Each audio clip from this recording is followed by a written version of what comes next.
So today's thought is जिनने भी fees नहीं भरी है वो अपनी फीस भरे। हाँ, हमारे स्कूल में जिन भी बच्चों की फीस नहीं भरी होती थी उनकी सामूहिक बेइज्जती होती थी। और उससे भी ज्यादा दर्द की बात यह है कि वो जो बच्चा थॉट पढ़ रहा है उसने भी फीस नहीं भरी है। स्कूल वालों ने इंटेंशनली उसको वो थॉट दिया था ताकि उसकी अंतरात्मा भी बेइज्जत फील करे। उस दिन हम सब बच्चों को असेंबली में 2 घंटे तक खड़ा रखा था क्योंकि हमारी प्रिंसिपल मैडम ने दिन रात मेहनत करके कोई सा तो नारी शक्ति का अवार्ड खरीद लिया था। लास्ट 2 पेटी बोल रहे हैं लोग। बाप रे, 2 किसको बोलते हैं आपको पता भी है? 2 में तो नहीं। हाँ। लेकिन मैडम आप मानोगी नहीं, आपके पहले जितने लोग आए उनको मैंने 4 पेटी से कम में दिया नहीं किसी को। चलो उठा लो इसको। अरे उसको नहीं, लाश को। ठीक है। मैम आपको दिख रहा है ना सामने का राम नाम।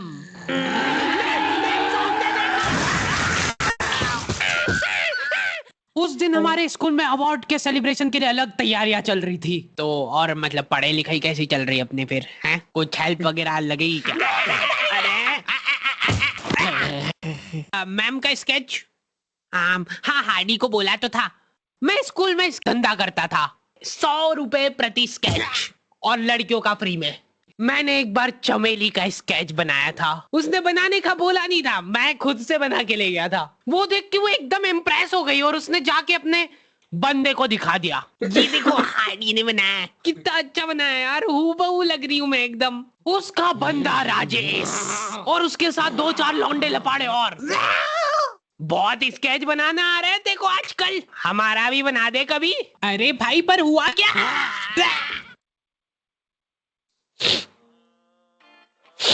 मैं रोते हुए एक ही चीज सोच रहा था कि ऐसा क्या गलत कर दिया यार मैंने।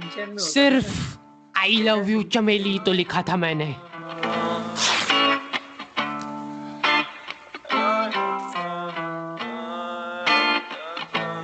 नाम तेरा है ही क्या मुझको तो खबर नहीं, गलतियां ये सारी उन रातों की है। जिंदगी तो चल रही मैं मगर थमा हुआ, शायरी ये सारी मेरी बातों की है। नाम तेरा है ही क्या मुझको तो खबर नहीं, गलतियां ये सारी उन रातों की है। जिंदगी तो चल रही मैं मगर थमा हुआ, शायरी ये सारी मेरी बातों की है। ये क्या बना के लाए हो? मिट्टू लग रहा है एकदम। निकलो। ड्राइंग वाली मैडम ने मेरे को प्रिंसिपल मैडम का स्केच बनाने का बोला था और मैं अपनी जिंदगी का सबसे वाहियात स्केच बना के ले गया क्योंकि फ्री में बनवा रहे थे मेरे से। मैम अब फ्री में तो ऐसा ही मिले। असेंबली ग्राउंड में सारे कैदियों को हाइट वाइज खड़ा करा जाता था और जो भी बच्चा प्रेयर के बीच में आंखें खोलता था या हिलाडुली करता था, पसीना पोंछ रहा था वो बेचारा। प्रेयर खत्म होने के बाद हमारे आसपास लाशें पड़ी होती थी। असेंबली से क्लास तक का फासला बहुत कठिन होता था कुछ बच्चों के लिए। ओए रोक इधर, तेल क्यों नहीं डाला? सर वो मेरे घर पे जो कोई भी तेल लगा के नहीं आता था उसको घसीट के काल कोठरी में फेंक देते थे लोग और वहीं पे 25 लीटर वाली सोयाबीन तेल की केन उसके ऊपर ढोल देते थे। सर मैं कल डाल के। बेचारे बच्चे फिर भी जैसे तैसे अपने क्लासरूम तक पहुंच रहे हैं और वहां पे टीचर के आते पते ही नहीं है। उनकी अलग मीटिंगें चल रही है ऑफिस में। अच्छा चलो बताओ कि अपन इन बच्चों को और किस तरीके से लूट सकते हैं। मेरे पास एक आइडिया है। देखो अपन क्या है कि एक प्रोजेक्टर लगवाते हैं एक ही क्लास में। कैदियों को क्लास में कोई संभालने वाला नहीं होता है तो ये अपने जंगली पने पे उतर ही आते हैं। मैं डर रहा हूँ। लोहे की स्केल से बेंचे रगड़ रहे हैं, मिस्त्री फेल हो जाए इनके सामने, ऐसा फिनिशिंग वाला काम करते थे। लेकिन इनके जंगली पने यहीं पे खत्म नहीं हो रहे। 2 लौंडे उठे और उन्होंने उनकी बेंच उठा के खिड़की से बाहर फेंक दी। अब उनको देख के बाकी बच्चे भी क्लास का सारा सामान उठा के खिड़की से बाहर फेंक रहे। और क्यों कर रहे हैं ये सब वो इनको खुद को नहीं पता है। मैम शायद बाहर छोड़ो, इधर ध्यान दो ना आप। तो अपन ये जो प्रोजेक्टर लगवाएंगे इसको अपन नाम देंगे स्मार्ट क्लास और उसकी अपन लेंगे अलग से फीस। ठीक है, पर कभी किसी बच्चे ने नहीं दी तो? अरे भूषण जी, फीस पेरेंट्स देते हैं, बच्चे नहीं। 1 हफ्ते में 1 पीरियड लगता था स्मार्ट क्लास का, जो बच्चों को स्मार्ट बनाने के लिए काफी था। पॉपकॉर्न लाया था ना तू आज? हाँ, खोल टिफिन। मूवी चलेगी अभी मूवी। ये लोग ऐसे बैठे कि अभी लड़की आके मुजरा करेगी इनके सामने। जिन भी बच्चों ने वो एक्स्ट्रा फीस नहीं भरी होती थी उनको वो 1 मिनट के लिए क्लास के बाहर जाना पड़ता था। ये सब हरकतों में ही 10-15 मिनट निकल जाते थे।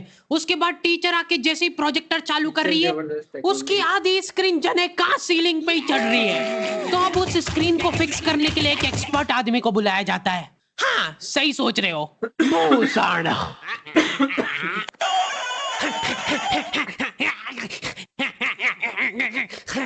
जो बेंच पे चढ़ के उस स्क्रीन को सेट करता है। यस।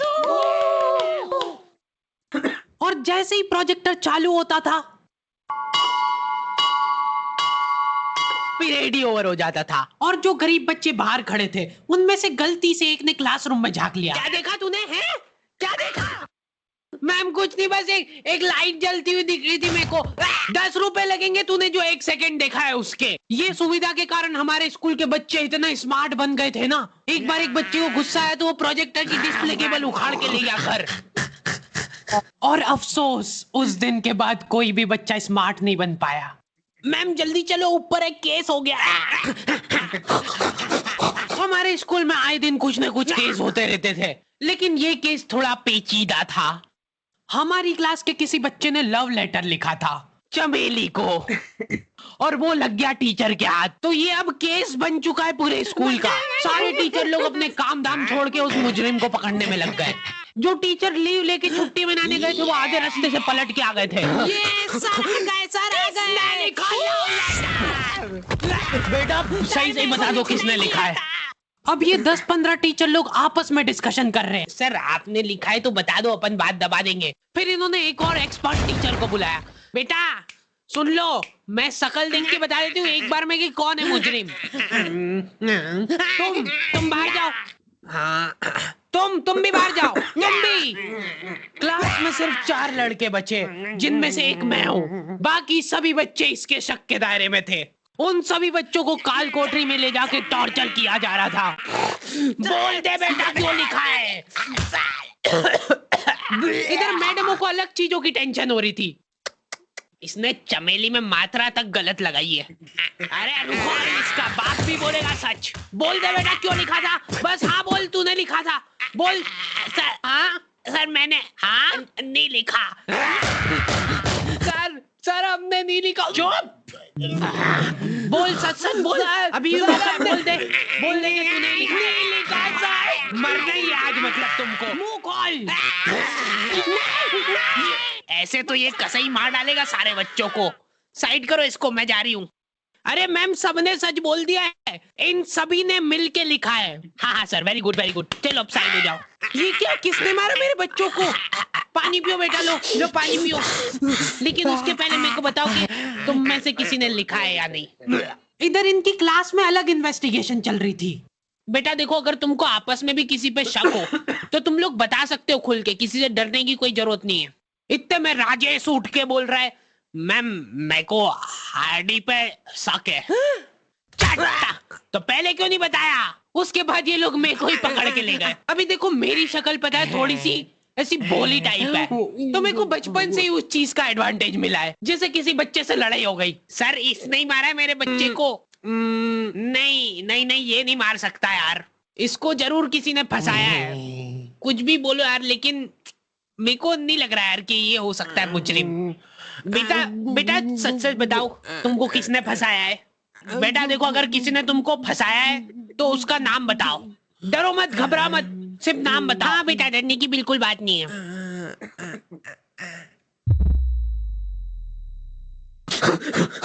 राजेश कौन है? सर मैं। बस उसी दिन राजेश मेरे को आखिरी बार दिखा था, लेकिन वो लव लेटर किसने लिखा था वो आज तक रहस्य ही है। तू लगे सामने खड़ी है तू, लगता जैसे अपने आप से लगी, खुली किताब जैसे मेरी प्यारी चमेली। नाम तेरा है क्या मुझको तो खबर नहीं, गलतियां ये सारी। ओके, तो दी एंड हो चुका है। और आई नो वीडियो बहुत लेट है क्योंकि हमारे पास काम करने वाले लड़के लड़कियों की कमी है, इसलिए भी